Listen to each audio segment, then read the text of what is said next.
One Crazy Summer, Chapter 13. Everyone knows the King of the Sea. I didn't care what Cecil called her new self, or how much dust she blew off paths with her poems.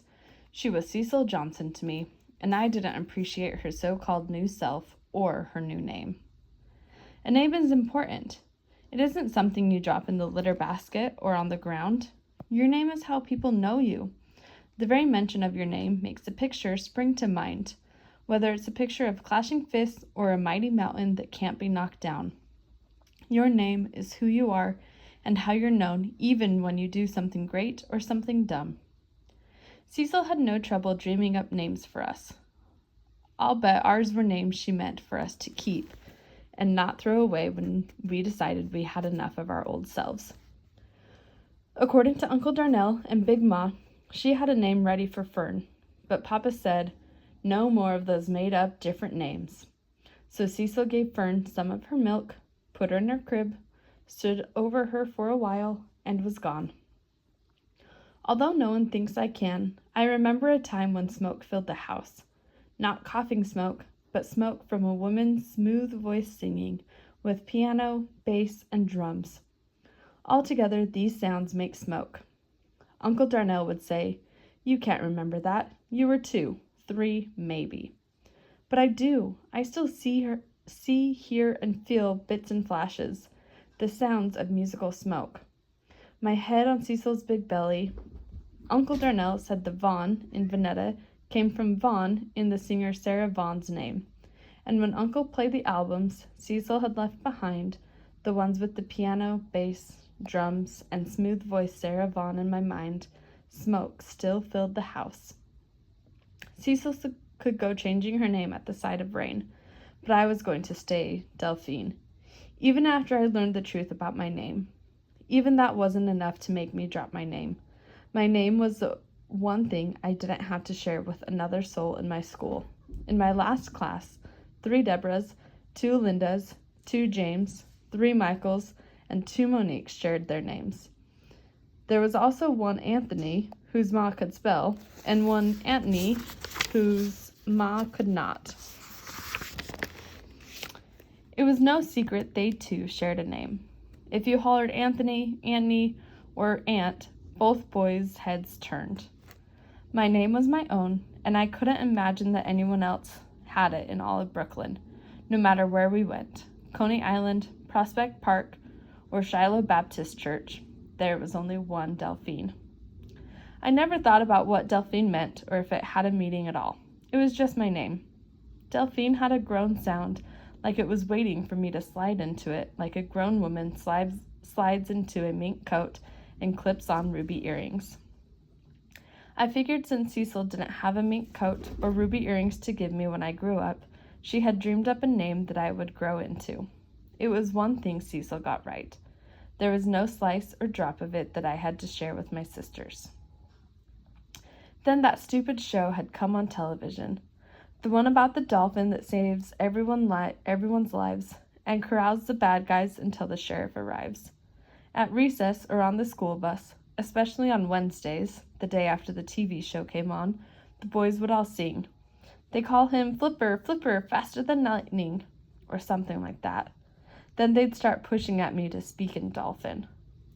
Ellis Carter had been the chief flipper singer and whistler on one particular Wednesday. I'd beaten him up real good.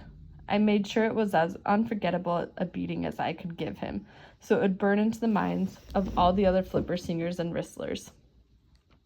When I got home from school, my knuckles still sore from Ellis Carter's jaw, I told Veneta and Fern to change their clothes, hang them up neatly. That would save me from ironing them that night. I told them to start their homework, and I'd be back in exactly 20 minutes to help them if they needed it. I told Big Ma I had to get a book from the library, and I would be right back. Then I'd marched to the library to find out for myself. I'd gone straight to the biggest dictionary in the reference section. This was a dictionary so huge you needed both hands to manage turning the pages and making the book stay put. Good old Merriam-Webster. I trusted Merriam because I thought instead of having children she didn't want, she wrote the dictionary.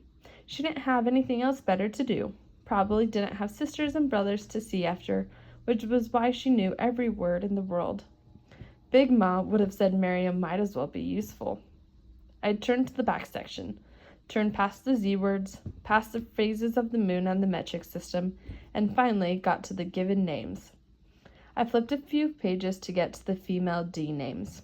Then I turned and thumbed past Daisy, Daphne, Deanna, Deborah, Della, Dolores. And there it was. The name I had been sure Cecil had dreamed up while she stared out the window as musical smoke blew through the house. There it was, in a book, broken down into 2 syllables, spelled exactly the same. There it was, my name, Delphine.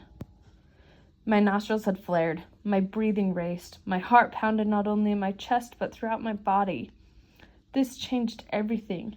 My mother hadn't reached into her poetic soul and dreamt me up a name. My mother had given me a name that already was, which meant she hadn't given me a thing. Not one thing. How could this be when a woman's deep, smoky voice planted Vanetta's name in Cecil's mind? How could this be when Cecil dreamed up a name for Fern so marvelous that the idea of not being able to give it caused her to up and leave us? I didn't need to ask any further. The proof was right there. I shared my name with some other Delphine, and she, just like I, according to Miss Merriam-Webster, had been named for a dolphin under the sea. All this time I'd been holding my head up, feeling superior to Ellis, Willie, Robert, James, the Michaels, Anthony, and Antony, because they were stupid boys. My knuckles still smarted from socking Ellis Carter in the jaw while he had been telling the truth. I had been named for a dolphin, a big, fishy mammal with a wide grin.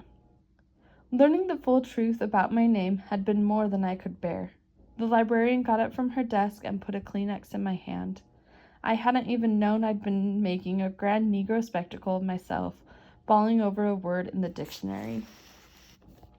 The following week, when Flipper came on, I'd gotten up and turned the television set off. Vanetta and Fern bleated like billy goats, but I'd done what I always did and distracted them. I'd said, "Tonight is game and cookie night."